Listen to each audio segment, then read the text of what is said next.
और आपको लगता है जैसा वोट जिहाद का बार बार आप नाम लेते थे, आप अपने कार्यक्रमों अपनी रैलियों में कहते थे वोट जिहाद इस बार नहीं चला, दूसरी तरफ से पोलराइजेशन हुआ है, हिंदू पोलराइजेशन हुआ है? देखिए, मैं ऐसा कहता हूं, ये हिंदू पोलराइजेशन नहीं है, काउंटर पोलराइजेशन है। हमने पोलराइज नहीं किया। आपने कहा था चुनाव प्रचार में कि वोट जिहाद के खिलाफ धर्म युद्ध होना चाहिए। यस, ये काउंटर पोलराइजेशन है।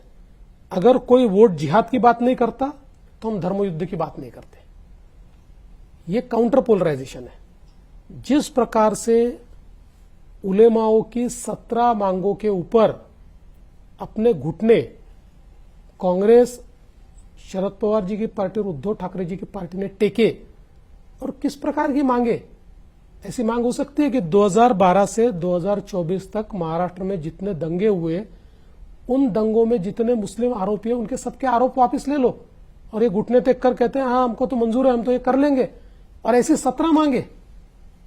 तो इसके चलते लोगों में भावना बनी, और उसके बाद फिर सज्जाद नोमानी खुलेआम कहते कि वोटों का जिहाद करिए, एमवीओ को समर्थन दीजिए। जिहाद शब्द उन्होंने यूज किया, इसलिए मैंने कहा अगर आप जिहाद करोगे तो वोटों का धर्म युद्ध होगा, और वो हुआ, और लोग आए और लोगों ने जवाब दे दिया। एक बात को जरूर कहते हैं कि महाराष्ट्र की राजनीति में हमेशा मराठा कार्ड चलता था, जाति कार्ड चलता था, लेकिन ये पहली बार है जो हिंदुत्व कार्ड चला है, और इसलिए कहा जा रहा है कि महाराष्ट्र की राजनीति के चाणक्य पहले शरद राव पवार होते थे, अब देवेंद्र फडणवीस है।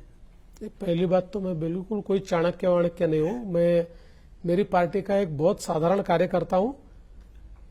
जनता की, नेताओं की, ईश्वर की कृपा रही है। खुद को तो आपने अभिमन्यु बताया था। नहीं, अभिमन्यु तो हूं, वो कोई, पर मैंने ये कहा आधुनिक अभिमन्यु जो चक्रव्यूह तोड़ के आता है, तो ऐसी कोई बात नहीं है। लेकिन मैं ये कहना चाहता हूं कि देखिए, हम लोगों ने एक विचारों की लड़ाई लड़ी है जी, और उस विचारों की लड़ाई में सबसे महत्वपूर्ण महाराष्ट्र में अगर कोई चीज हुई होगी, देखिए हमने लाडली बहना का कार्यक्रम हाथ में लिया, किसानों के लिए कार्यक्रम हाथ में लिया, ये सारी चीजों से प्रो इनकम्बेंसी तैयार हुई, पॉजिटिविटी तैयार हुई। लेकिन प्रधानमंत्री जी ने जो नारा दिया, एक है तो सेफ है, समाज की सारी विघटनकारी विचारों को समाप्त करते हुए पूरा समाज एक आया, जाति की व्यवस्था को भुलाकर सबने एक लक्ष्य को सामने रखते हुए वोट किया।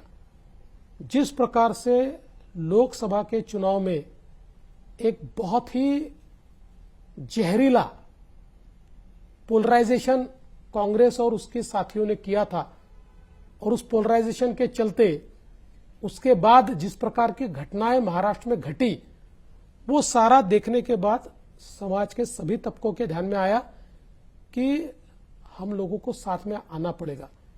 एक है तो सेफ है का नारा, ये नारा महाराष्ट्र का मूल मंत्र बना, जिसके कारण 5% वोटिंग बढ़ा है और जो हमारे पाले में आया है। तो मुझे लगता है कि ये नारा एक डिफाइनिंग मूवमेंट था हमारे जीत का।